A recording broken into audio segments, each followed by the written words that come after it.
हाँ जी दोस्तों, तो कैसे हैं आप। पिछले वीडियो में कुछ बेसिक फंडामेंटल्स का जिक्र हुआ था और वहाँ ये भी डिस्कस किया था कि फंडामेंटल्स के अलावा क्या बेसिक टेक्निकल्स की जानकारी होना भी ज़रूरी है। ऑफ कोर्स ज़रूरी है। ये जो मार्केट्स में उपद्रव मचा हुआ है जिसकी वजह से मार्केट्स ऊपर और नीचे निरंतर चलती जा रही है, क्या ये किसी भी इन्वेस्टर के लिए मुमकिन था कि इस फॉल से पहले वो समय रहते मार्केट से बाहर निकल जाते और अपने बड़े हुए नुकसान को कम कर पाते। पिछले 3-4 साल से एक तरफा मार्केट ऊपर की तरफ भागी है और वैसे भी इन्वेस्टर ने काफ़ी अच्छा खासा पैसा बनाया है। लेकिन बहुत सारी फंडामेंटल वार्निंग्स के बावजूद भी, जैसे इकोनॉमी का स्लो डाउन होना, इन्वेस्टर्स अपने लालच में इन सिग्नल्स को इग्नोर करते ही जा रहे थे। चलिए, अगर फंडामेंटल वार्निंग्स इग्नोर भी कर ली तो क्या ऐसा सपोर्टिंग मैकेनिज्म मुमकिन है जो आपको थोड़ी और बेहतर या साफ तस्वीर दिखा पाए। इसलिए थोड़ा बहुत बेसिक जानकारी टेक्निकल एनालिसिस के बारे में होनी चाहिए, क्योंकि वो आपको ये बताएगी कि मार्केट पार्टिसिपेंट जैसे foreign institution investors, domestic institution investors और रिटेल इन्वेस्टर्स की किसी भी एक समय पर मार्केट एक्शन पर क्या प्रतिक्रिया है। इसी को प्राइस एक्शन भी कहते हैं, या आसान शब्दों में बायर्स और सेलर्स का मार्केट लेवल्स के बारे में वो क्या सोच रहे हैं, वो मिला झिला निष्कर्ष। तो चलिए, सबसे पहले ये जानना बहुत ज़रूरी है कि मार्केट में कोई भी मूवमेंट ऊपर या नीचे लीनियर नहीं होता है, यानी एक स्ट्रेट लाइन में नहीं होता है। अगर मार्केट्स अप ट्रेंड में हो तो थोड़ा ऊपर जाकर के वो थोड़ा नीचे ज़रूर आती है, इससे पहले कि वो वापस अपने अपवर्ड जर्नी को कंटिन्यूड रखें। वैसे ही अगर मार्केट डाउन ट्रेंड में है और मार्केट्स नीचे जाकर बीच बीच में थोड़ा ऊपर लौटती हैं और फिर दोबारा नीचे का ट्रेंड कंटिन्यू करती है। इस चार्ट को गौर से देखिए। अपवर्ड ट्रेंड में मार्केट्स हायर हाई और हायर लोज बनाती चली जाती हैं तब तक जब तक मार्केट्स को कोई दिशा निर्देश नहीं मिलता, और उन लेवल्स पर मार्केट कंसोलिडेट करती है और साइडवेज मूवमेंट क्रिएट करती है। और फिर अक्सर मार्केट्स वहां से अगर लोअर हाई और लोअर लो बनाना शुरू कर दे तो डाउन ट्रेंड की शुरुआत हो जाती है। आसान। चलिए, एक और चार्ट की हेल्प से इसको और समझने की कोशिश करते हैं। ट्रेंड की शुरुआत में अक्यूमुलेशन होता है, यानी बड़े इन्वेस्टर्स अपनी रिसर्च के बेसिस पर बड़ा पैसा धीरे धीरे डालना शुरू करते हैं और इसी वजह से मार्केट्स ऊपर भी जाती है। थोड़ा नीचे आने के बाद अच्छा नए इन्वेस्टर्स और थोड़े स्मार्ट रिटेल इन्वेस्टर्स भी ये मूवमेंट को नोटिस करते हैं और आना शुरू करते हैं और मार्केट्स को और ऊपर लेकर के जाते हैं। अब इतना मूवमेंट आ गया तो फिर मार्केट्स में फोमो क्रिएट हो जाता है, जिसको कहते हैं अंग्रेजी में फियर ऑफ मिसिंग आउट, और फिर काफ़ी मात्रा में रिटेल इन्वेस्टर्स भी फेज 3 में पैसा लगाना शुरू कर देते हैं और मार्केट्स को और ऊपर लेकर के जाते हैं। लेकिन उस ट्रेंड के शायद काफ़ी लेट या फिर बहुत सिचुएशंस में आखिरी फेज में कोर रिटेल एंटर करता है, जिसके बाद मार्केट सैचुरेट करती है और वहाँ पर प्रॉफिट डिस्ट्रीब्यूशन होता है, यानी कि प्रॉफिट बुकिंग होती है। जाहिर सी बात है, जिन स्मार्ट बड़े इन्वेस्टर्स ने इस ट्रेंड की शुरुआत की थी बड़ा पैसा डाल करके, वो कभी तो अपने प्रॉफिट्स को भी बुक करना चाहेंगे, राइट। और यहाँ से फिर सेलिंग आती है और फिर मार्केट्स में डाउनवर्ड ट्रेंड शुरू हो जाता है, यानी लोअर हाई और लोअर लो क्रिएट होते चले जाते हैं। और काफ़ी रिटेल इन्वेस्टर्स पीक पर इन्वेस्ट करके थोड़ा सा पैसा बनाकर डाउन ट्रेंड फेस करना शुरू कर लेते हैं, और जहां फिर रिटर्न तो रिटर्न, प्रिंसिपल अमाउंट पर भी क्षति पहुंचती है। चलिए, अब ये समझने का प्रयास करते हैं कि क्या इन्वेस्टर्स समय रहते टेक्निकल चार्ट्स को पढ़ करके अपने लिए अच्छे निर्णय ले सकते हैं। अच्छे निर्णय मतलब टाइमली डिसीजन।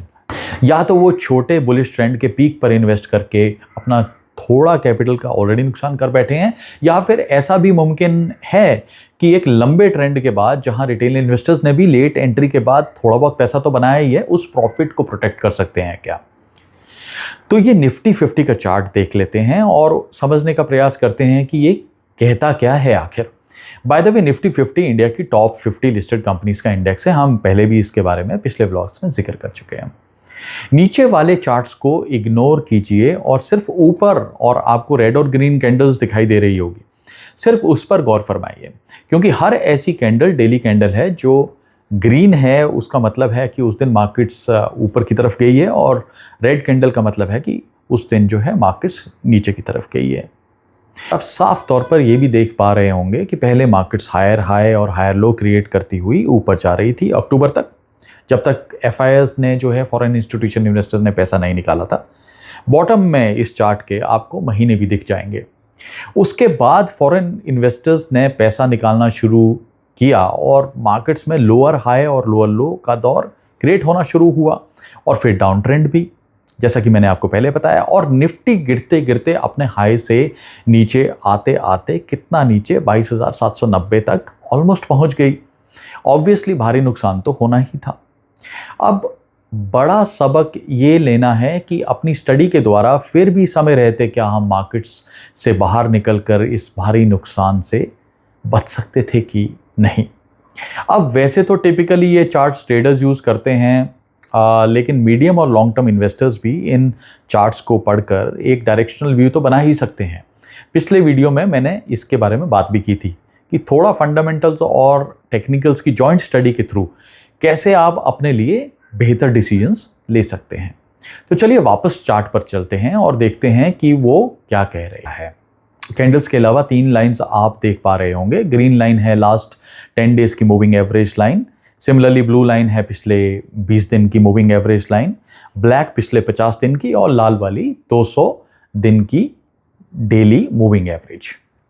एक अपवर्ड ट्रेंड में normally obviously 10 day moving average बाकी मूविंग एवरेजेस से सबसे ऊपर रहेगी, फॉलोड बाय 20, फिर 50 और फिर 200। लेकिन डाउन ट्रेंड में आप देखेंगे कि ये सारा माजरा उल्टा होना शुरू हो जाता है। आप इस चार्ट के डाउन ट्रेंड वाले भाग पर ये देख सकेंगे कि 25,000 के लेवल पर डाउनवर्ड क्रॉसओवर ऑफ लाइन्स हुआ था, यानी कि 10 डे या 20 डे 50 डे के नीचे चली गई थी, राइट। और फिर 23,000 के लेवल पर तो ये 200 के भी नीचे चली गई थी। तो पहला डाउन ट्रेंड का साइन तो आपको 25,000 के लेवल पर ही मिल गया था। और ध्यान रहे मैंने पहले क्या बताया था कि अगर लोअर हाई और लोअर लो क्रिएट होना शुरू हो जाए तो डाउन ट्रेंड की साफ निशानी होती है। और अगर प्राइस जो कि ये कैंडल्स के थ्रू दर्शाई जाती है वो अगर 200 डे मूविंग एवरेज के नीचे जाए तो निश्चित तौर पर डाउन ट्रेंड होता है। मार्केट में ट्रेंड वापस तभी आएगा जब इन मूविंग एवरेजेस की नॉर्मलाइजेशन होगी, और जहां प्राइस पहले 200 के ऊपर थी, फिर 50 के ऊपर जाएगी, फिर 20 के और फिर 10 डे मूविंग एवरेजेस के भी ऊपर चले जाएगी, तो वापस मोमेंटम आपको देखने को मिलेगा, यानी कि अप ट्रेंड। ज़्यादा लंबा व्लॉग नहीं करना है मुझे, लेकिन before we end this one आपको मैं बाकी मेजर इंडेक्सेस का भी हाल दिखाना चाहता हूं। सेम लॉजिक वहां पर भी अप्लाई होगी। बैंकिंग इंडेक्स को देखिए,